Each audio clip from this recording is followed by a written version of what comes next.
problema sa miga kung nga nagbiga. Kay lain-laing laki nalay mo ana-ana, dili yun siya mahimutang nangita pag-afam. Mauy iyang ganahan kay dako ug shotgun. What's up guys? Good morning. Magandang umaga sa lahat ng mga supporters ko. Maraming salamat sa inyo lahat. At panibagong araw na naman tayo ngayon guys. Linggo ngayon. Sana nasa mabuting kalagayan kayo. At nandito na ako sa trabahoan guys. Oras natin ngayon alas 5:45 na ng umaga at alas 6 mag-umpisa na tayo sa trabaho. So, ayan, magbibihis ako. So, tayo ng sapatos.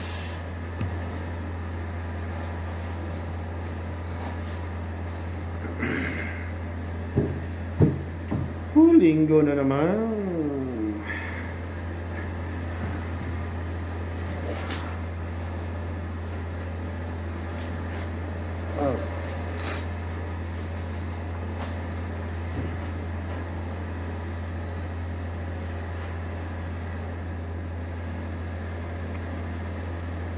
Linggo na naman. Pizza 3, pizza 4. Pizza 4 ngayon.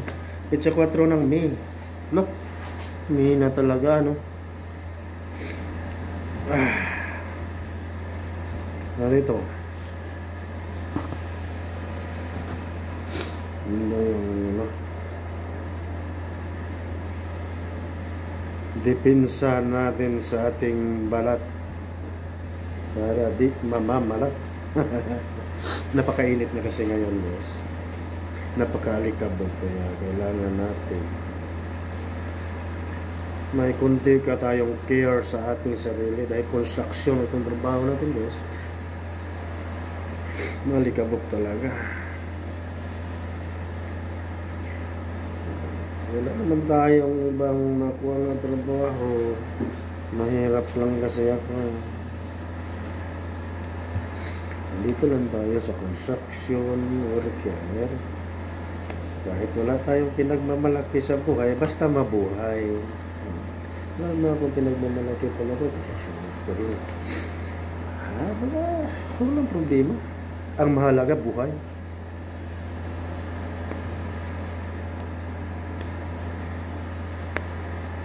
Hindi ba?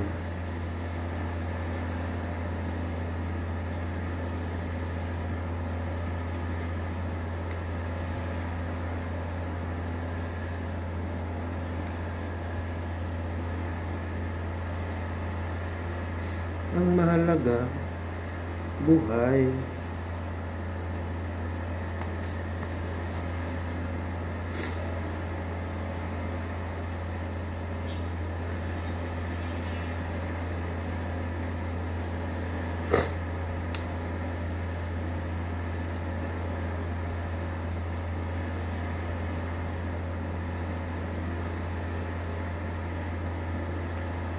Linggo.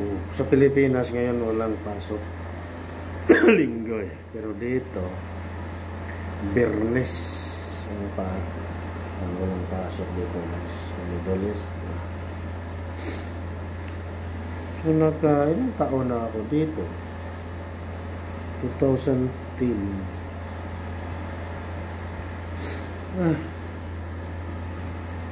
15?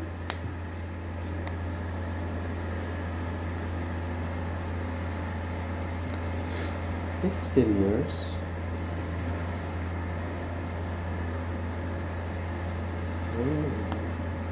Hindi ko na pala.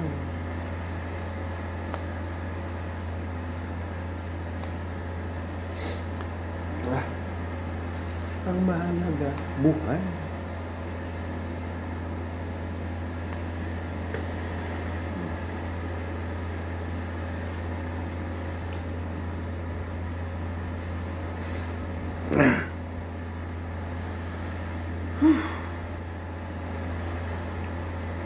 Nakabihis na ako guys. abang-abang sa iba pang mga kaganapan. At ako ay pumunta na sa trabaho.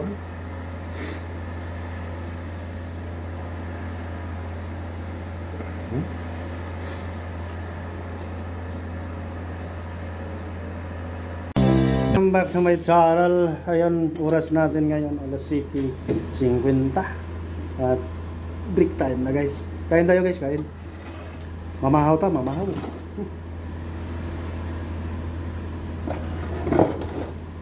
Mamahaw. Ayan. Wala, hindi na naubos-ubos itong ano ko, oh. Yung ginawa kong niluto kong paklay ng Bernes, oh. Kung natatandaan ninyo yung mga nakaraan kong video kahapon, ito nga niluluto ko, andito pa rin siya guys, hindi pa naubos-ubos. Napakarami kasi nun, 3 kilo kalahati. Kain. Kain. Kain guys.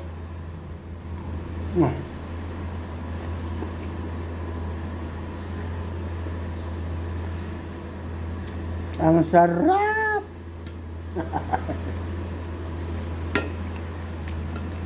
May mga dahon pa. Bay leaf.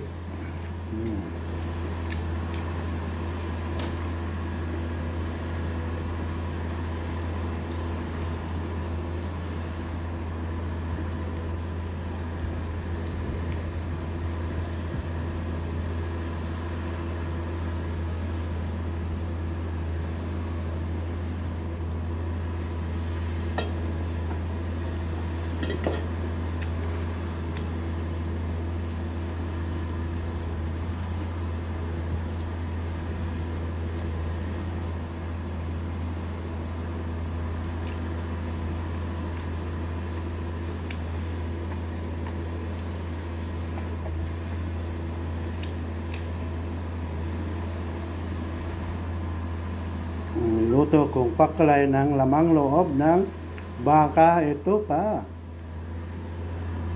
Ano na ngayon? Linggo. 3 araw na guys.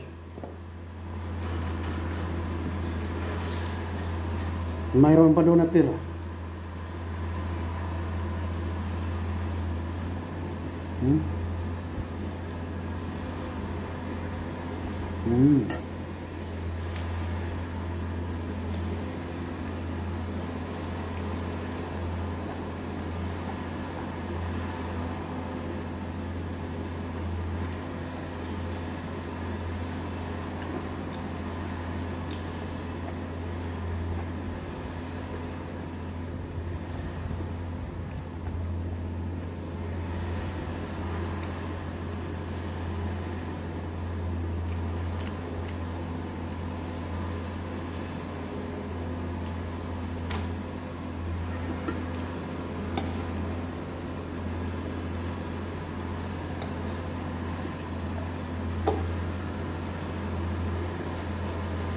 Kain po tayo.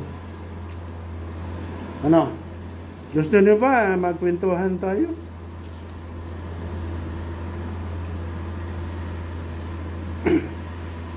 Magkagalit kami na sarili ko ngayon eh. Ayaw niya makipag-usap sa akin.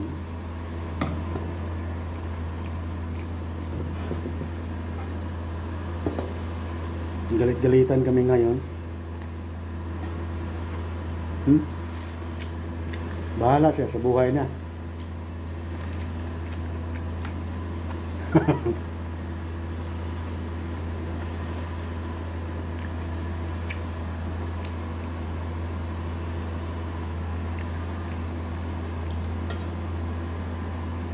Nagtatampo ako sa sarili ko ngayon guys. Nagtatampo siya sa akin.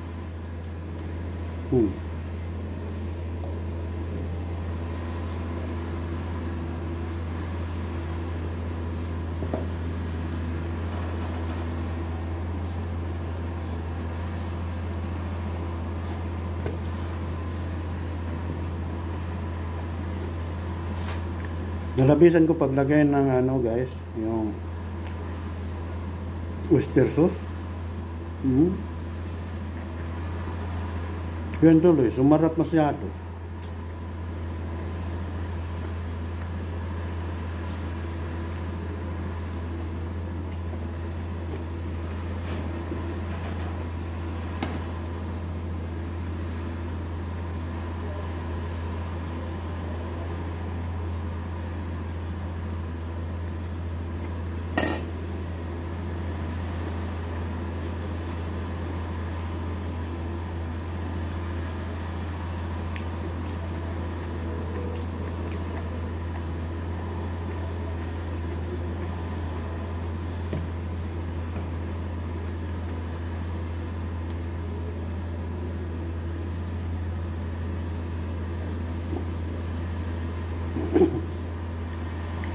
Inom mo na kaya ka po ng tubig, no? Sige. Tipsy. Nagbibinta. Yung tubig ko na, guys. Binalot ng sako.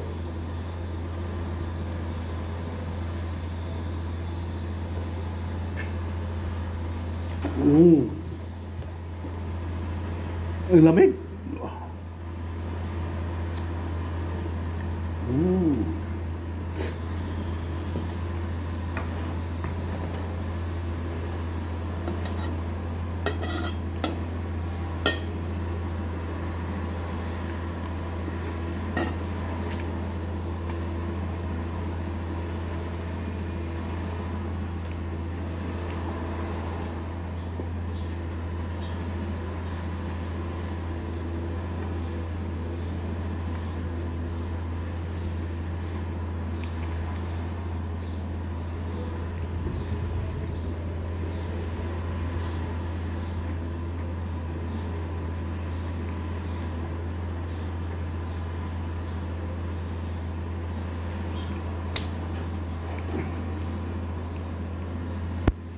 Ito ang paborito ko dati, guys.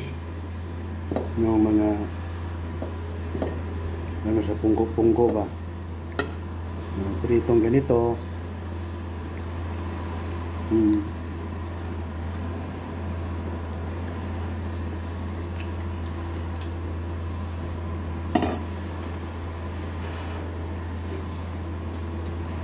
Mga ganyang ano, lamang loob, bituka. Ang paborito ko dati. Nag-aaral pa ako ng college. Ito talaga lagi kong kinakain kasi mura, affordable ang presyo. Pwede lang ako kakain ng dalawang puso. Dalawang puso at saka isang ganito, busog na ako dati. Doon sa Kulon, may baba ng ano, University of the Visayas. Doon ako nag-aaral dati.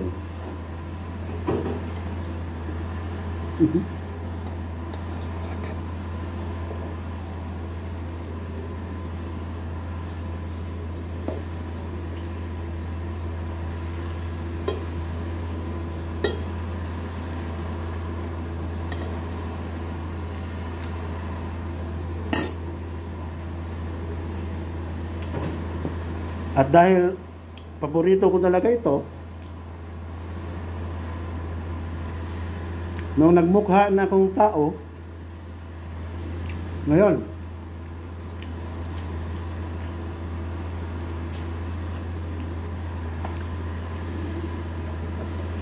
nagnegosyo ako ng ganito, pungko-pungko. Ito pala guys, sikreto pala ang sikreto. Napakababang tingnan ang magnegosyo nito guys sa mata ng mga tao o sa mga malalaking negosyante.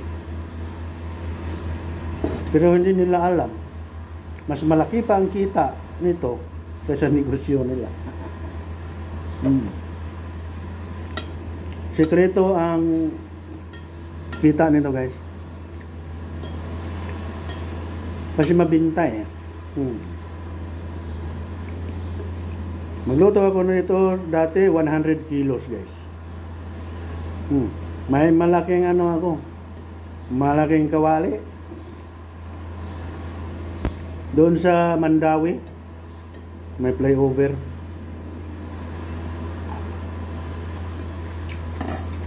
Magikay, Mandawi.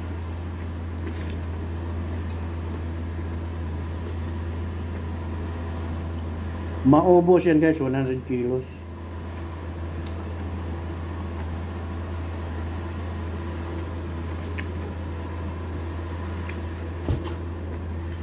Malaki-laki ang kita ko noon.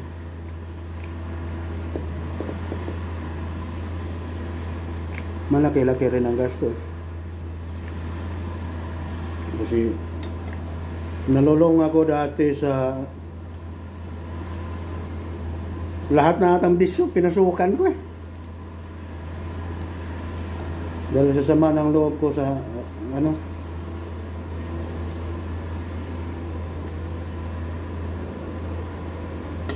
lahat ng bisyo guys, pinasukan ko. Dati. Ang daming pera eh.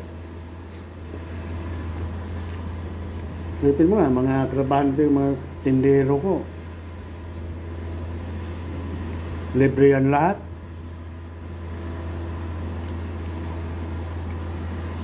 Sabon, bahay, kain, libre lahat yan. Pero ang sahod nila, nagsahod lang sila ng 300 araw-araw. Ano sila? 15 piraso.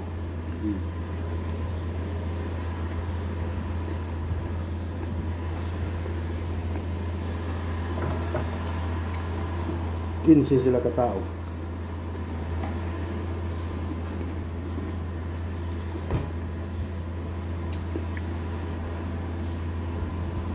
Nalulung ako sa bisyo, mga inom, babae. Pinaglalaruan lang namin ng babae dati guys, ganyan.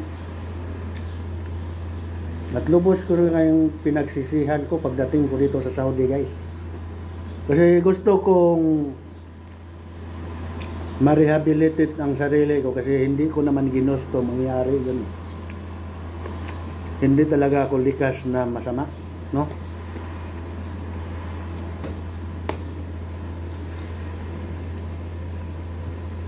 Gusto kong kumawala sa mga bisyo na pinasukan ko guys. At kung andoon lang ako palagi sa Pilipinas, hindi mawawala yun. Kaya naisipan kong mag-abroad. At pag-abroad ko,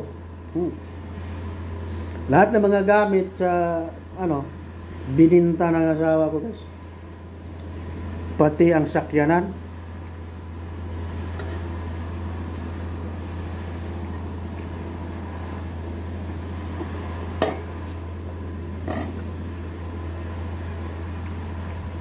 Kaya lugmok ako nun. Hiwalay kami.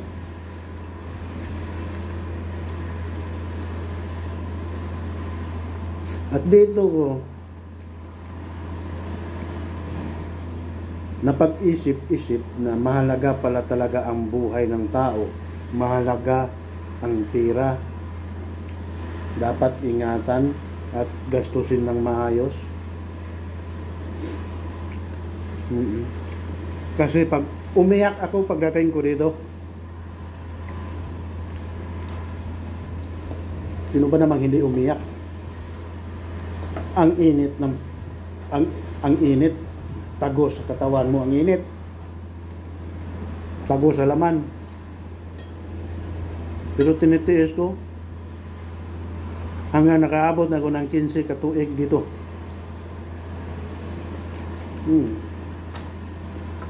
At nagpapasalamat ako sa Panginoon. Isa kong accomplishment talaga nga masaya ako guys. Yung nawala sa akin ang bisyo, nawala sa akin ang pagkabarumbado. Kaya nagpapasalamat ako sa Panginoon. May binigyan pa niya ako ng buhay. Diba? Binigyan niya ako ng kalayaan. Kalayaan nga walang hanggan.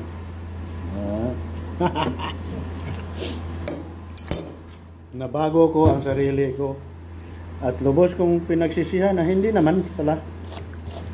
Hindi ko masyadong pinagsisihan ang ginawa ko kasi yun ang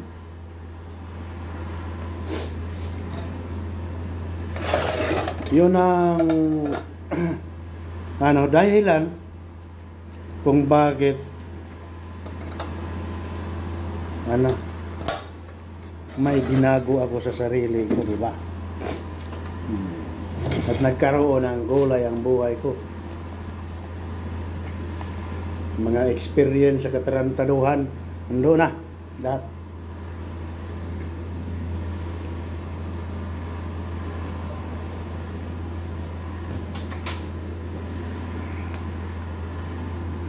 Sipin mo mag night swimming,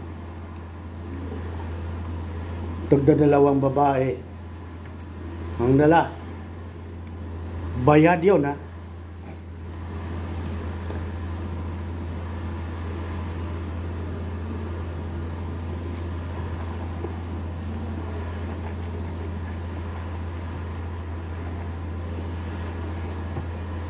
Kaya hindi talaga maganda.